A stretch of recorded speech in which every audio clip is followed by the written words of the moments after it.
할렐루야. 네, 오늘도 우리에게 새로운 생명을 주시고 예배의 자리로 이끌어 주신 하나님을 찬양합니다. 이곳으로 우리를 불러주신 하나님께서 말씀해 주시고 또 그 말씀대로 살아갈 수 있도록 우리에게 믿음과 힘을 더해 주실 줄 믿습니다. 함께 기도하심으로 7월 27일 매일 부심 기도회를 시작하겠습니다. 하나님 감사합니다. 오늘도 우리가 하나님 앞에 나왔습니다. 하나님, 주님을 기대하는 마음으로 나온 우리에게 성령으로 충만함을 허락하여 주시고 눈과 마음을 열어 하나님의 말씀을 깨달을 수 있도록 지혜를 더하여 주시옵소서. 하루간의 지치고 상한 심령이 이 시간 위로와 도전을 얻게 하여 주시고 다시 한번 하나님을 향한 소망을 회복할 수 있도록 우리와 함께하여 주시옵소서. 예수님의 이름으로 기도하옵나이다. 아멘. 오늘 하나님의 말씀은 룻기 4장 13절부터 22절까지의 말씀입니다. 룻기 4장 13절부터 22절까지의 말씀을 제가 봉독하겠습니다. 이에 보아스가 룻을 맞이하여 아내로 삼고 그에게 들어갔더니 여호와께서 그에게 임신하게 하심으로 그가 아들을 낳은지라.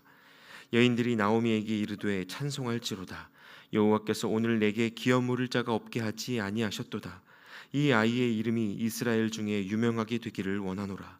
이는 내 생명의 회복자이며 내 노년의 봉양자라. 곧 너를 사랑하며 일곱 아들보다 귀한 내 며느리가 낳은 자로다 하니라. 나오미가 아기를 받아 품에 품고 그의 양육자가 되니 그의 이웃 여인들이 그에게 이름을 지어주되 나오미에게 아들이 태어났다 하여 그의 이름을 오벳이라 하였는데 그는 다윗의 아버지인 이새의 아버지였더라.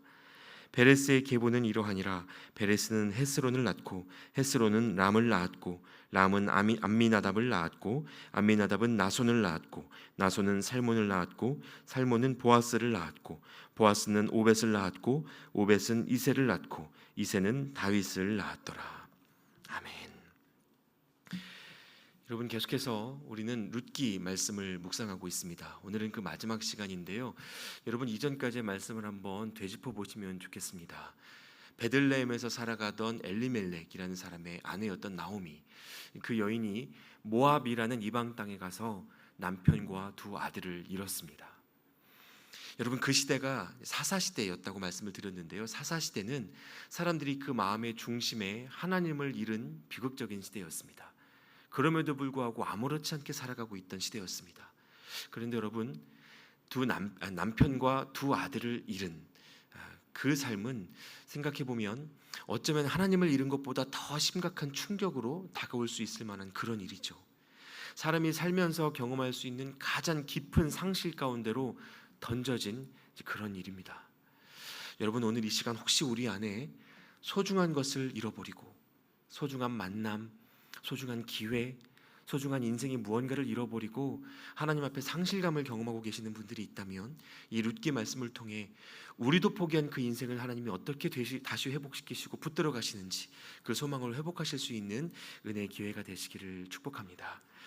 어제까지의 말씀을 통해서 보아스가 나오미의 남편인 엘리멜렉의 기업을 공식적으로 이어갈 수 있도록 결정이 되었습니다.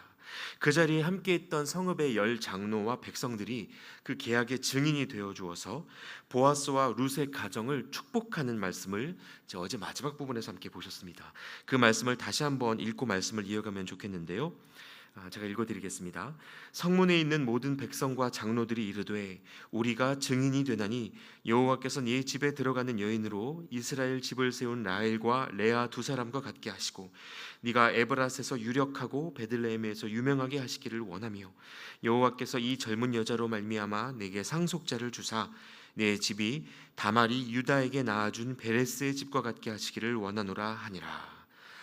자, 이게 바로 이 룻과 보아스의 가정을 축복하며 그 주변 사람들이, 베들레헴 사람들이 어제 말씀을 통하여 들려주었던 축복문이었습니다.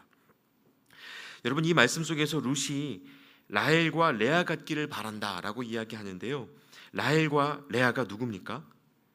야곱의 아내로서 이스라엘의 12지파를 낳은 그 민족의 어머니라고 할 수 있습니다. 또 룻을 통해서 태어날 아기를 축복하면서 그 아이가 태어날 가정이 다말이 유다에게 낳아준 베레스의 집과 같기를 축복한다라고 말합니다. 그런데 여러분, 사실 축복문 속에 다말과 유다 이야기가 들어있는 것은 표면적으로 조금 충격입니다. 왜냐하면요, 창세기 38장을 보시면 여러분 유다와 다말 이야기를 확인하실 수 있는데, 본래 이 둘은 시아버지와 며느리의 관계입니다. 정상적인 부부 사이는 아니었습니다. 다말이 남편을 잃어버리고 룻처럼 인간으로서의 권리를 잃어버렸던 때에 유다가 다말의 처지를 돌아봐주지 않고 내쫓았기 때문에 다말이 유다의 잘못을 꼬집고 자신의 권리를 되찾기 위한 방법으로 유다와 동침해서 베레스라는 이제 이름의 아들을 낳게 됩니다. 물론 유다에게도 사정은 있었습니다. 자꾸 자기 아들들이 죽어나가니까 이 며느리를 들였다가는 우리 가정이 풍비박산 나겠구나라는 그의 걱정이 있었던 거죠. 그러나 어쨌든 유다는 다말의 처지를 돌아봐주지 않는 잘못을 저질렀습니다. 도덕적으로는 유다의 큰 잘못이 이 사건 안에 내포되어 있었던 거죠. 그러나 이 일에서 다말은 오히려 옳다고 인정을 받았습니다. 그러니까 하나님께서 다말의 처지를 긍휼히 여기시고 버림받은 여인에게 후사를 주셨다는 측면에서 룻의 이야기와 상통하는 점이 있습니다. 모든 권리를 박탈당했던 불쌍한 여인의 삶을 돌보시고 아들을 주셔서 구속사적 계보에 동참하게 하셨던 하나님의 일을 당시 베들레헴 사람들이 기억하고 있었던 거죠. 그리고 이와 같은 은혜, 버림받은 여인의 삶을 하나님이 돌보시고 그리스도의 그 계보에 동참하게 하시는 그 은혜를 이 보아스와 룻에게도 주시기를 사람들이 축복했던 겁니다. 그러니까 여러분, 하나님의 일은요, 도덕적인 정통을 따라 흘러가는 것도 아니고 종교적 율법의 정통을 따라 흘러가는 것도 아닙니다. 다시 말하면 도덕적으로 옳다고 해서 하나님의 일에 동참할 수 있는 것도 아니고 종교적 율법적으로 흠이 없다고 해서 하나님의 일에 쓰임받을 수 있는 것도 아니라는 말이에요. 여러분, 하나님의 일은 오직 생명을 존귀하게 여기는 마음, 세상이 거들떠보지 않는 한 사람을 하나님처럼 바라보고 대할 수 있는 그 마음을 따라 하나님의 일은 그 역사를 이어갑니다. 그 결정적인 증거가 무엇입니까? 성경이 기록하고 있는 계보, 즉 족보에 그 증거가 있습니다. 여러분, 성경은 곳곳에서요, 믿음의 가문이 어떤 사람들을 통해 이어져 갔는지 그 계보를 보여줍니다. 오늘 본문에서도 보아스가 룻을 아내로 맞이하고 임신을 하게 되죠. 배가 끊어질 뻔하였는데 하나님이 지금까지의 걸음을 인도하셔서 아들까지 갖게 하셨습니다. 겉으로 보면 이것이 룻이라는 한 모압 여인의 인생을 하나님이 돌보시고 회복시켜 주신 것으로만 보일 수 있습니다. 그러나 여러분, 이것은 단순히 개인 역사의 회복이 아닙니다. 오늘 말씀 17절을 다시 한번 좀 보시겠습니다. 그의 이웃 여인들이 그에게 이름을 지어주되 나오미에게 아들이 태어났다 하여 그의 이름을 오벳이라 하였는데 그가 누굽니까? 그는 다윗의 아버지인 이새의 아버지였더라. 보아스와 룻 사이에 태어난 아들 오벳이 다윗의 할아버지였다는 겁니다. 그래서 18절 이하에는요, 베레스, 제가 아까 말씀드렸던 그 유다와 다말 사이에 태어난 베레스, 이 베레스로부터 다윗으로까지 이어지는 계보를 쭉 펼쳐서 보여주는데요, 18절부터 22절까지의 말씀도 다시 한번 보시겠습니다. 베레스의 계보는 이러하니라. 베레스는 헤스론을 낳고 헤스론은 람을 낳았고 람은 암미나답을 낳았고 암미나답은 나손을 낳았고 나손은 살몬을 낳았고 살몬은 보아스를 낳았고 보아스는 오벳을 낳았고 오벳은 이새를 낳고 이새는 다윗을 낳았더라. 아멘. 자, 여러분, 제가 오늘 설교 앞부분에서 말씀드렸는데요, 베레스가 누굽니까? 유다가 며느리 다말에게서 낳은 아들이었습니다. 가정의 보편적 질서를 따라서 보면 일종의 불륜입니다. 그런데 버림받았던 여인 다말에게 하나님이 주신 아들 베레스와 이와 같이 모든 권리를 잃어버렸던 룻에게 하나님께서 주신 아들 오벳이 똑같이 다윗의 조상으로서 믿음의 계보를 잇는 인물들이 되었다는 뜻입니다. 이뿐만이 아닙니다. 이 계보가 궁극적으로 어디로 이어지는지 마태복음 1장 1절부터 6절까지의 말씀을 제가 한번 다시 읽어드리겠습니다. 마태복음 1장 1절부터 6절까지 읽어드리겠습니다. 아브라함과 다윗의 자손 예수 그리스도의 계보라. 아브라함이 이삭을 낳고 이삭은 야곱을 낳고 야곱은 유다와 그의 형제들을 낳고 유다는 다말에게서 베레스와 세라를 낳고 베레스는 헤스론을 낳고 헤스론은 람을 낳고 람은 암미나답을 낳고 암미나답은 나손을 낳고 나손은 살몬을 낳고 살몬은 라합에게서 보아스를 낳고 보아스는 루색에서 오벳을 낳고 오벳은 이새를 낳고 이새는 다윗 왕을 낳으니라. 자, 여러분, 이 마태복음 1장 1절부터 6절까지의 말씀이 룻기 마지막 말씀에 등장하는 계보와 일치하고 있는 것을 이제 아시겠죠? 여러분, 이게 지금 누구의 계보입니까? 예수 그리스도의 계보입니다. 그러니까 룻기는 단순히 연약한 한 여인의 회복 이야기가 아니고 하나님께서 이 땅의 구원을 위하여 사람의 역사를 어떻게 이끌어 가시는지 그 근본의 원리를 보여주는 책이란 겁니다. 사람의 눈으로 보기에는 예수님의 계보까지도 부적절한 요소로 가득해 보입니다. 다말이 시아버지와 동침하여 낳은 베레스가 어떻게 예수님의 조상일 수 있을까? 또는 이스라엘도 아니고 모압이라는 이방 땅의 과부가 룻이죠. 이 과부가 어떻게 예수님의 계보를 이룰 수 있을까? 우리는 얼마든지 질문할 수 있습니다. 그리고 사실 다말과 룻뿐만이 아닙니다. 여러분, 예수님의 계보에는요, 이 외에도 몇몇의 이방 여인들이 더 있습니다. 여호수아가 여리고를 엿보기 위해서 가나안 입성할 때요, 여리고를 엿보기 위해서 2명의 정탐꾼을 보냈을 때 여리고의 기생이었던 라합이라는 인물이 있습니다. 이 라합이 그 정탐꾼 2사람을 도왔죠. 지역적 출신도 여리고이고 직업마저 기생이었다고 하는데 그녀와 가족이 구원을 얻었을 뿐만 아니라 오늘 마태복음 1장 본문에도 나오는 이 예수 그리스도의 계보를 잇는 인물로 이제 그 라합이 등장하는 것입니다. 여러분, 이 라합이요, 바로 보아스의 어머니입니다. 또 솔로몬의 어머니인 밧세바도 있죠. 마태복음에는 우리아의 아내라고 기록하면서 다윗이 자신의 아내에게서 낳은 아들이 아니다라는 것을 공식적으로 보여주고 있습니다. 잘못된 방법으로 솔로몬을 낳았다는 사실을 고스란히 드러내고 있는 겁니다. 그럼에도 불구하고 하나님은 이 이방 여인 밧세바가 예수 그리스도의 계보를 잇는 인물이 되었다는 사실까지도 감추지 않고 우리에게 보여주시는 겁니다. 하나님의 구원 역사가 흠있고 부족한 사람들, 소외되고 연약한 여인들을 통해 펼쳐지고 있다는 것을 하나님은 있는 그대로 우리에게 가르쳐주고자 하신다는 말입니다. 여러분, 모압 땅에서 남편을 잃었던 룻이 어머니 나오미를 따라 나섰을 때 그 작은 헌신을 하나님이 이렇게 축복하시리라는 걸 알았을까요? 보아스가 자신의 따뜻한 성품으로 기업 물음을 감당했을 때 하나님이 그 행실을 믿음의 본으로 쓰시리라는 걸 보아스가 알았을까요?